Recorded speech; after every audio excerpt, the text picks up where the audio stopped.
Hi friends, ఈ వీడియోలో మనం తెలుసుకోబోయే టాపిక్ ఏంటంటే how to draw the vector diagram for a transformer working on no load condition. అంటే నో లోడ్ కండిషన్లో వర్క్ అయ్యే ట్రాన్స్ఫార్మర్ యొక్క ఫేజార్ డయాగ్రామ్ అనేది ఏ విధంగా గీయాలి అనేది ఈ వీడియోలో మనం తెలుసుకోబోయే టాపిక్. నా ప్రీవియస్ వీడియోలో ట్రాన్స్ఫార్మర్ అనేది లోడ్ కనెక్ట్ చేయనప్పుడు ఏ విధంగా పనిచేస్తుందో నేను ఎక్స్ప్లెయిన్ చేశాను. మరోసారి ఆ వీడియోలో మనం ఏం తెలుసుకున్నామో ఒకసారి తెలుసుకుందాం. ట్రాన్స్ఫార్మర్ అనేది లోడ్ కనెక్ట్ చేయనప్పుడు మనకు సెకండరీ సైడ్ అనేది ఓపెన్ సర్క్యూట్గా ఉంచుతాం. నో లోడ్ కండిషన్లో ట్రాన్స్ఫార్మర్ అనేది ఏ విధంగా పనిచేస్తుందంటే, మనం ఎప్పుడైతే primary side alternating supply voltage V1ను అందిస్తామో అప్పుడు మనకు ఆల్టర్నేటింగ్ కరెంట్ అనేది కాయిల్స్లో ఫ్లో అవుతుంది. ఈ ఆల్టర్నేటింగ్ కరెంట్ అనేది కాయిల్స్లో నెంబర్ ఆఫ్ టర్న్స్ N1లో ఫ్లో అయినప్పుడు మనకు MMF అనేది క్రియేట్ అవుతుంది. ఈ MMF వలన మనకు ఫ్లక్స్ అనేది జనరేట్ అయ్యి కోర్లో ఫ్లో అవుతుంది. ఈ ఫ్లక్స్ అనేది కోర్లో ఫ్లో అవుతున్నప్పుడు మనకు నెంబర్ ఆఫ్ టర్న్స్ N1ను కట్ చేయడం వల్ల మనకు EMF E1 అనేది ఇండ్యూస్ అవుతుంది. అలానే సేమ్ ఫ్లక్స్ మనకు secondary side number of turns N2ను కట్ చేయడం వలన సెకండరీ ఇండ్యూస్డ్ EMF E2 అనేది జనరేట్ అవుతుంది. సో ప్రైమరీ సైడ్ మనకు ఆల్టర్నేటింగ్ కరెంట్ I1 అనేది ఫ్లో అవుతుంది, బట్ అక్కడ లోడ్ అనేది కనెక్ట్ చేయలేదు కాబట్టి మనకు I2 కరెంట్ అనేది ఫ్లో అవ్వదు. బట్ సెకండరీ వైండింగ్స్ అక్రాస్గా V2 వోల్టేజ్ అనేది చూపిస్తుంది. ఇక్కడ మీరు గుర్తుపెట్టుకోవాల్సింది ఏంటంటే, ప్రైమరీ సైడ్ మనం కరెంట్ ఫ్లో చేసినప్పుడు అక్కడ వోల్టేజ్ డ్రాప్ అనేది జరుగుతుంది. ఎందుకంటే ప్రైమరీ వైండింగ్లో మనకు రెసిస్టెన్స్ అనేది ఉంటుంది. ఎప్పుడైనా సరే కరెంట్ ఫ్లో అవుతుందంటే అందులో ఖచ్చితంగా రెసిస్టెన్స్ అనేది ఉంటుంది. సో సెకండరీ సైడ్ అనేది మనకు కరెంట్ అనేది 0 ఉంది కాబట్టి రెసిస్టెన్స్ అనేది 0కి ఈక్వల్గా ఉంటుంది. అలానే కరెంట్ అనేది కాయిల్స్లో ఫ్లో అవుతున్నప్పుడు మనకు అక్కడ రియాక్టెన్స్ అనేది అక్కర్ అవుతుంది. ఇక్కడ కూడా మనకు లాస్ అనేది అక్కర్ అవుతాయి. సో ఈ రెసిస్టెన్స్ ఈ రియాక్టెన్స్ రెండు కూడా మనకు లాస్ కిందకే వస్తాయి. వాటిని మనం కాపర్ లాస్ అంటాం. అలానే మనకు కోర్లో కరెంట్ అనేది ఆల్టర్నేటివ్ కరెంట్ వల్ల మనకు ఆల్టర్నేటివ్ ఫ్లక్స్ అనేది జనరేట్ అవుతాయి. ఈ ఆల్టర్నేటివ్ ఫ్లక్స్ వల్లనే మనకు మెయిన్గా ట్రాన్స్ఫార్మర్ అనేది వర్క్ అవుతుంది. బట్ ఎప్పుడైతే కోర్లో ఆల్టర్నేటివ్ ఫ్లక్స్ అనేది ఫ్లో అవుతుందో అప్పుడు మనకు 2 టైప్ ఆఫ్ లాసెస్ అనేవి అక్కర్ అవుతాయి. ఒకటి హిస్టెరిసిస్ లాసెస్, ఇంకోటి ఎడ్డీ కరెంట్ లాసెస్. ఈ 2 లాసెస్ని మనం కొన్ని జాగ్రత్తలు తీసుకొని వాటిని తగ్గించడం జరుగుతుంది. హిస్టెరిసిస్ లాసెస్ అయితే మనం సిలికాన్ స్టీల్ మెటీరియల్తో తయారు చేయడం వల్ల ఆ లాసెస్ని రెడ్యూస్ చేస్తున్నాం. ఎడ్డీ కరెంట్ లాసెస్ని అయితే కోర్ని లామినేషన్స్ ద్వారా తయారు చేయడం ద్వారా మనం వాటిని తగ్గిస్తున్నాం. మనం ప్రైమరీ వైండింగ్కు ఆల్టర్నేటింగ్ సప్లై ద్వారా ఆల్టర్నేటింగ్ కరెంట్ని అందిస్తున్నాం. ఈ ఆల్టర్నేటింగ్ కరెంట్ అనేది మనకు 2 విధాలుగా ఉపయోగపడుతుంది. ఒకటి మనకు కోర్లో ఫ్లక్స్ని మెయింటైన్ చేస్తుంది, అంటే ఆ కోర్లో ఫ్లక్స్ అనేది ప్రొడ్యూస్ చేస్తుంది. రెండోది ఏంటంటే మనకు లాస్ని అక్కర్ చేస్తుంది. ఏ విధంగా అంటే ఆ ఫ్లక్స్ అనేది కోర్లో ఫ్లో అవడం వలన మనకు లాస్ అనేవి అక్కర్ అవుతున్నాయి. సో అందువల్ల మనకు ఎఫిషియన్సీ అనేది తగ్గుతుంది కాబట్టి అది కూడా మనం కన్సిడర్ చేస్తున్నాం. సో ఫైనల్గా మనం ఏమంటామంటే, ప్రైమరీ సైడ్ ఫ్లో అయ్యే కరెంట్ I1 అనేది మనం ఏమంటామంటే నో లోడ్ ప్రైమరీ కరెంట్ అంటాం. దాన్ని మ్యాక్సిమం నో లోడ్ కరెంట్ అనే పిలుస్తాం. దీన్ని మనం I0తో డినోట్ చేస్తాం. ఈ I0 కరెంట్ని మనం 2 కాంపోనెంట్స్గా డివైడ్ చేయడం జరిగింది. ఒకటి Imu, రెండోది IC. ఈ Imuని మనం IMతో కూడా డినోట్ చేస్తాం. దీన్ని మనం ఏమంటామంటే రియాక్టివ్ కాంపోనెంట్ ఆఫ్ I0 అంటాం. అంటే మనకు కనబడదు, అంటే ఫ్లక్స్ అనేది మనకు కనబడదు కాబట్టి దీన్ని మనం reactive component of no load current I0 అంటాం. రెండోది ఏంటంటే IC. దీన్ని మనం IWతో కూడా డినోట్ చేస్తాం. దీన్ని ఏమంటామంటే మనం active component of no load current I0 అని అంటాం. అంటే ఇది మనకు లాసెస్ని అక్కర్ అవుతుందని మనకు అర్థమవుతుంది. సో మనం దీన్ని యాక్టివ్ కాంపోనెంట్ కిందకి మాట్లాడతాం. సో ఈ విధంగా మనం నో లోడ్ ప్రైమరీ కరెంట్ I0ను మనం 2 కాంపోనెంట్స్గా డివైడ్ చేయడం జరిగింది. ప్రీవియస్ వీడియోలో ఇంతవరకు మనం మాట్లాడుకున్నాం. ఇప్పటి వరకు మనం ట్రాన్స్ఫార్మర్ వర్కింగ్ అనేది లోడ్ కనెక్ట్ చేయనప్పుడు ఏ విధంగా ఉంటుందో తెలుసుకున్నాం.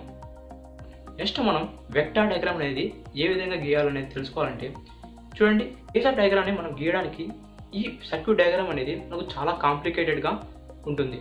ఎందుకంటే ఇక్కడ కోర్, ఫ్లక్స్, లీకేజ్ ఫ్లక్స్ ఇవన్నీ మొత్తం మనకు అనవసరంగా డయాగ్రామ్ అనేది చాలా కాంప్లికేటెడ్గా ఉంది. మనం ఫేజర్ డయాగ్రామ్ గీసేందుకు మనకు ఇవన్నీ కొంచెం కన్ఫ్యూజన్ అనేది క్రియేట్ చేస్తుంది.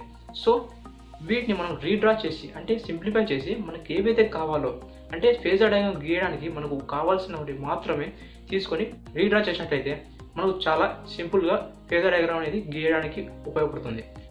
సో ఈ సర్క్యూట్ డయాగ్రామ్ని ఈక్వలెంట్ సర్క్యూట్ డయాగ్రామ్గా గీద్దాం. అంటే ఏం లేదు, సేమ్ ఫేజర్ డయాగ్రామ్లో మనం తీసుకునే కాంపోనెంట్స్ని మాత్రమే వాటిని తీసుకొని జస్ట్ ఈక్వలెంట్ సర్క్యూట్ డయాగ్రామ్గా గీద్దాం. Equivalent circuit diagram of a transformer working on no load condition. ముందుగా నేను ట్రాన్స్ఫార్మర్ కోర్ను డ్రా చేస్తున్నాను. One of the side transformer యొక్క one winding, another side another winding. దీన్ని నేను ప్రైమరీ వైండింగ్ అంటున్నాను, ఎందుకంటే నేను దీనికి వోల్టేజ్ సప్లై వోల్టేజ్ని అందిస్తాను. ఇక్కడ చూసినట్టయితే మీరు ఇక్కడ మనకు రెసిస్టెన్స్ అనేది ఉంది, అలానే లీకేజ్ రియాక్టెన్స్ కూడా ఉంది primary side. So primary side నేను రెసిస్టెన్స్ మరియు లీకేజ్ రియాక్టెన్స్ రెండింటిని డ్రా చేస్తున్నాను. అలానే ఇక్కడ సప్లై వోల్టేజ్ను ప్రైమరీ వైండింగ్ క్రాస్గా అందించాను. అలానే ఇక్కడ సెకండరీ సైడ్ కూడా రెసిస్టెన్స్ మరియు రియాక్టెన్స్ ఉంటుంది, బట్ ఇక్కడ లోడ్ అనేది కరెంట్ చేయలేదు కాబట్టి I2 అనేది 0కి ఈక్వల్గా ఉంటుంది. సో వాటి వాల్యూస్ కూడా 0 ఉంటాయి, బట్ వాటిని కూడా రిప్రజెంట్ చేద్దాం.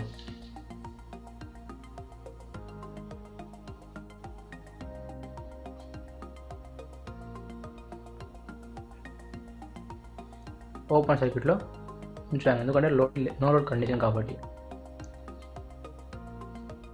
చూడండి, నేను ఇక్కడ సప్లై వోల్టేజ్ V1 అందించడం వలన ఇందులో కరెంట్ I1 అనేది ఫ్లో అయ్యి ప్రైమరీ వైండింగ్లో ఫ్లో అవుతుంది. ఇక్కడ రెసిస్టెన్స్ మరియు లీకేజ్ రియాక్టెన్స్ రెండు వోల్టేజ్ డ్రాప్కి కారణం అవుతాయి. ఈ I1 కరెంట్ అనేది ప్రైమరీ వైండింగ్లో పోతే మనకు రెసిస్టెన్స్ వస్తుంది, అలానే నెంబర్ ఆఫ్ టర్న్స్ కాయిల్స్లో పోవడం వల్ల మనకు లీకేజ్ రియాక్టెన్స్ అనేది కూడా వస్తుంది. ఇక్కడ సెకండరీ సైడ్ కూడా మనకు I2 కరెంట్ అనేది ఫ్లో అవుతుంది, బట్ ఇక్కడ 0కి ఈక్వల్గా ఉంటుంది, ఎందుకంటే మనం లోడ్ కనెక్ట్ చేయాలి కాబట్టి. సెకండరీ సైడ్ రెసిస్టెన్స్ను R2 అని S2 అని డినోట్ చేస్తాం. యాక్చువల్గా వీటి వాల్యూస్ కూడా 0నే ఉంటాయి.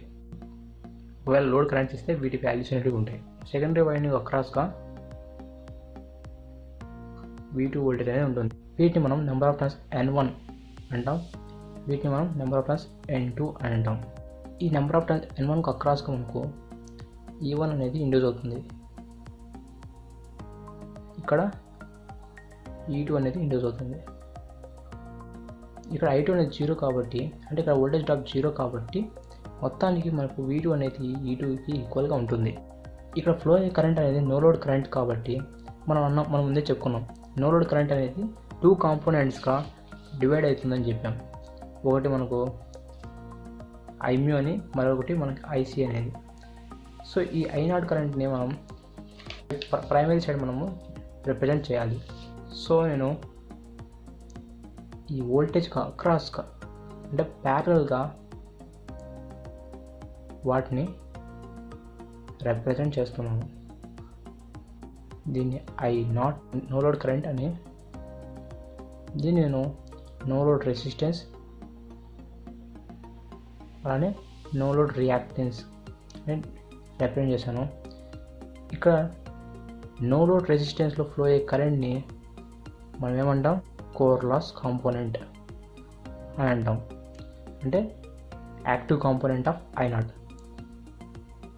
నో లోడ్ రియాక్టెన్స్లో ఫ్లో అయ్యే కరెంట్ను IM అని అంటాం, అంటే రియాక్టివ్ కాంపోనెంట్ ఆఫ్ I0, అంటే మ్యాగ్నటైజింగ్ కరెంట్. ఇది ఇందులో ఫ్లక్స్ని ప్రొడ్యూస్ చేయడానికి ఉపయోగపడుతుంది. ఓకే, మీకు డౌట్ రావచ్చు, ఈ I0 కరెంట్ అనేది వోల్టేజ్కి ప్యారలల్గా ఎందుకు డ్రా చేసామని. ఎందుకంటే ఈ I0 కరెంట్ అనేది వోల్టేజ్కు సిరీస్లో ఉన్నట్లయితే ఇది లోడ్కి సంబంధం అవుతుంది, అంటే ఈ I0 కరెంట్ అనేది లోడ్ వైపు కూడా చూపించేట్లయితే ఉంది, బట్ మనం ఇక్కడ లోడ్కి మనం చూపకూడదు. సో ఇది ప్రైమరీ వైపు మాత్రమే ఉంటుంది. యాక్చువల్గా సెకండరీ సైడ్ కరెంట్ I2 అనేది 0కి ఈక్వల్గా ఉంది. సో ఇక్కడ ప్రైమరీ సైడ్ కరెంట్ కూడా 0కి ఈక్వల్గా ఉండాలి, బట్ కోర్లో కొంచెం పర్మియబిలిటీ ఉండడం వలన అది ఫ్లక్స్ని క్రియేట్ చేస్తుంది. సో దీన్ని మనం ఏమంటామంటే ఎగ్జైటింగ్ కరెంట్ అంటాం. ఈ కరెంట్ అనేది జస్ట్ ఫ్లక్స్ని ప్రొడ్యూస్ చేయడానికి మాత్రమే ఉపయోగపడుతుంది. సో దీన్ని మనం ఏమంటామంటే ఎగ్జైటింగ్ సర్క్యూట్ అంటాం. ఎప్పుడైనా సరే ఈ ఎగ్జైటింగ్ సర్క్యూట్ అనేది వోల్టేజ్కు ప్రైమరీ వైండింగ్కు ఇందులో మనం ప్యారలల్గా ఈ విధంగా చూపాల్సిందే. ఇక్కడ మీరు గుర్తుపెట్టుకోవాల్సింది ఏంటంటే ఐడియల్ ట్రాన్స్ఫార్మర్లో అయితే మనకు V1 అనేది E1కు ఈక్వల్గా ఉంటుంది. ఇప్పుడు ఐడియల్ ట్రాన్స్ఫార్మర్లో బట్ V1 అనేది ప్రాక్టికల్ ట్రాన్స్ఫార్మర్ అంటే ట్రాన్స్ఫార్మర్స్లలో E1 అనేది రెండు ఈక్వల్గా ఉండవు. ఎందుకంటే ఈ E1కి V1కి మధ్య మనకు వోల్టేజ్ డ్రాప్ అనేది జరుగుతుంది. ఈ I1 అనేది రెసిస్టెన్స్ మరియు రియాక్టెన్స్లో పోతుంది కదా, సో అక్కడ మనకు వోల్టేజ్ డ్రాప్ అక్కర్ అవుతుంది. సో ఈ రెండు ఈక్వల్గా ఉండవు. సో ఐడియల్ ట్రాన్స్ఫార్మర్లో V1 మరియు E1 అనేటివి యాంటీ ఫేస్లో 180 డిగ్రీస్లో, బట్ ఇక్కడ ఆ విధంగా ఉండవు. ఇక్కడ వోల్టేజ్ డ్రాప్ ఉంటుంది కాబట్టి ఈ E1కు ఈ V1 అనేది 180 డిగ్రీస్ కన్నా తక్కువే ఉంటుంది. అంటే లెస్ దాన్ 180 డిగ్రీస్ ఫేజ్ షిఫ్ట్లో E1 అనేది V1తో ఉంటుంది. అంటే V1 అనేది వోల్టేజ్ డ్రాప్ ప్లస్ E1. ఇక్కడ వోల్టేజ్ డ్రాప్ అంటే ఏంటి? I1 R1 plus I1 X1. ఇక్కడ I1 అంటే నో లోడ్ కరెంటే. ఫ్లక్స్ అనేది ఇక్కడ జనరేట్ అవుతుంది కదా, ఈ ఫ్లక్స్ అండ్ E1 అనేది వీటి మధ్య యాంగిల్ అనేది 90 డిగ్రీస్ ఉంటుంది. యాక్చువల్గా మనకు ఐడియల్ ట్రాన్స్ఫార్మర్లో ఫ్లక్స్కి మరియు E1కి మధ్య కూడా 90 డిగ్రీస్ యాంగిలే ఉంటుంది. ఎందుకంటే ఫ్లక్స్ అనేది సైనూసాయిడల్ ఆల్టర్నేటింగ్ ఫ్లక్స్. అంటే సైనూసాయిడల్ అంటే దాని మ్యాక్సిమం 90 డిగ్రీస్ ఉంటుంది. మనకు ఫ్లక్స్ అనేది 90 డిగ్రీస్లో ఉన్నప్పుడు E1 అనేది ఇండ్యూస్ అవుతుంది. అంటే మనం ఎప్పుడైనా సరే కన్సిడర్ చేసేది 90 డిగ్రీస్ని కన్సిడర్ చేస్తాం. సో అలానే లెన్స్ లా ప్రకారం కూడా E1 అనేది ఫ్లక్స్కి 90 డిగ్రీస్లో అపోజ్ చేస్తుంది అని చెప్తారు. సో ఈ రెండింటి కారణాల వల్ల ఈ ట్రాన్స్ఫార్మర్లో కూడా మనకు ఫ్లక్స్ అనేది E1 అనేది రెండు కూడా సేమ్ 90 డిగ్రీస్లోనే ఉంటాయి.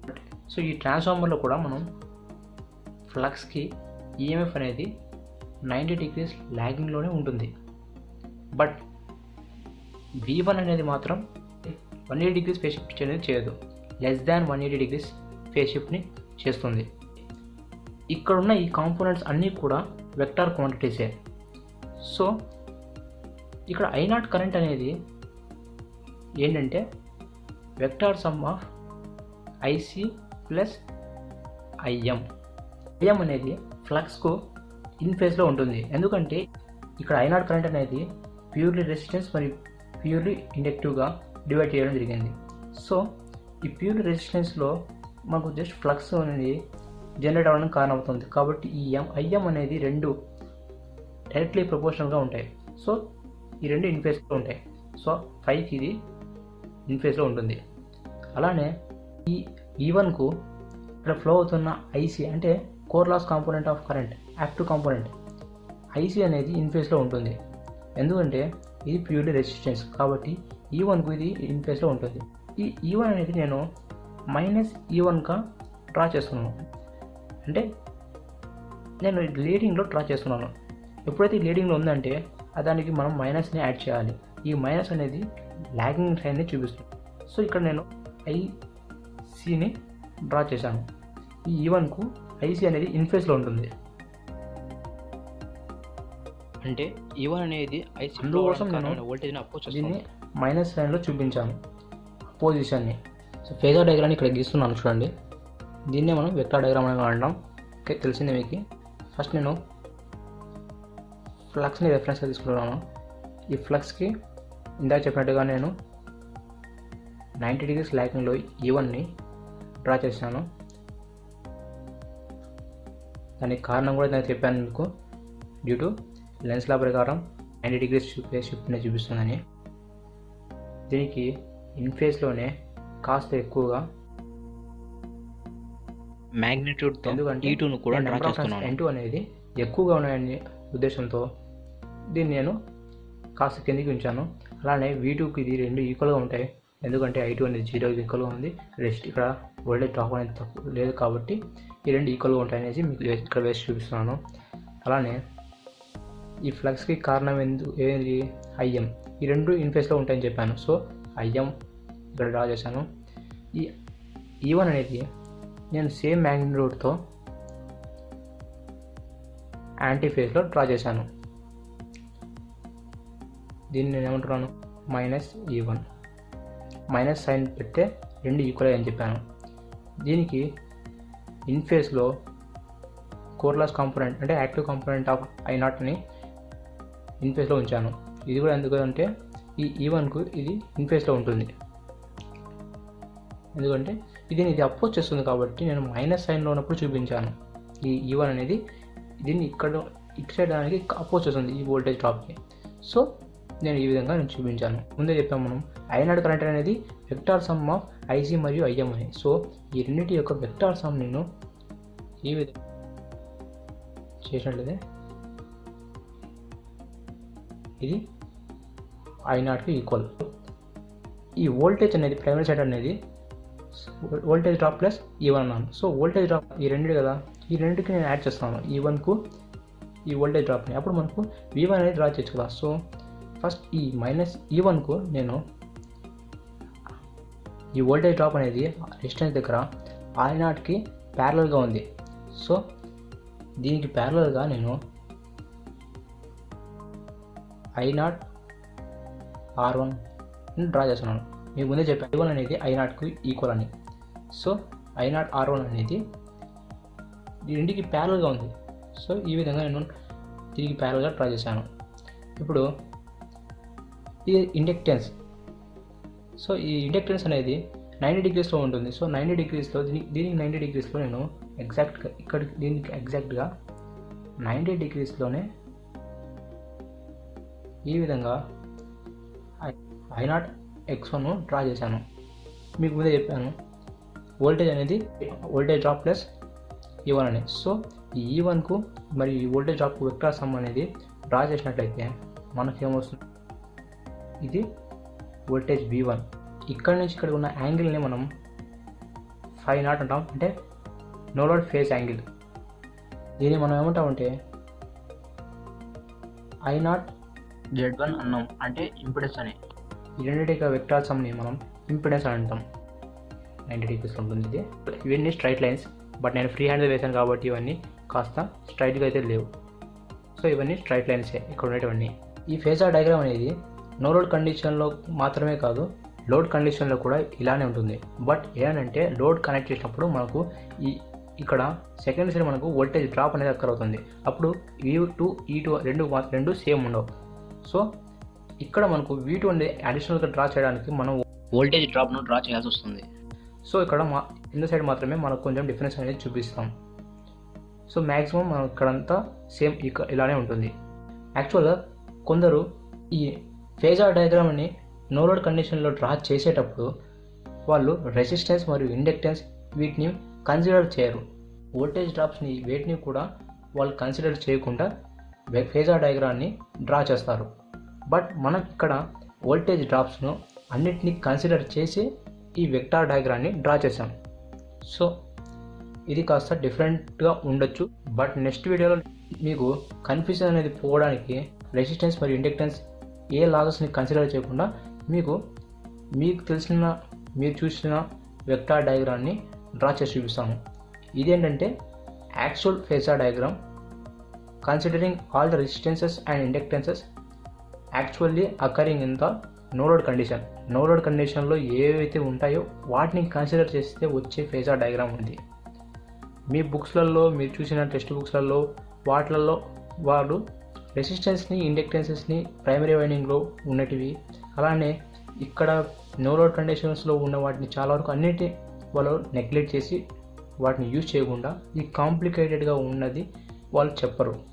బట్ మనం ఈ వీడియోలో మీరు చూసినది ఏంటంటే అన్నింటినీ కన్సిడర్ చేసి నేను డ్రా చేశాను.